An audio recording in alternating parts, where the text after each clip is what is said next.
Аллея танкистов – неофициальное название. Такое имя ей дал известный в городе врач-офтальмолог Валерий Библаев. Около 30 лет назад маленькие голубые ели посадили ветераны войны Михаил Федоров и Нияз Узбеков. Оба в прошлом танкисты. Они претерпели всякое разное. Тут плохие люди, нехорошие люди срубали им вершинки, на Новый год дарили своим детям.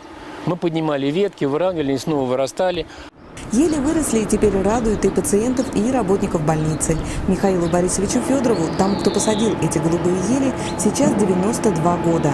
Он ветеран Великой Отечественной войны, известный в городе человек. Работал начальником дистанции защитных лесонасаждений. Возглавлял президиум Димитровградского общества охраны природы. Я заболел, лег в больницу. Солнечная сторона, жарище страшное. И с этой стороны, с северной стороны, тоже так. Неприглядная картина. Но мы решили так, и в обществе решили. Я взял товарища, взяли елки. Практически здесь и рассказывать-то нечего.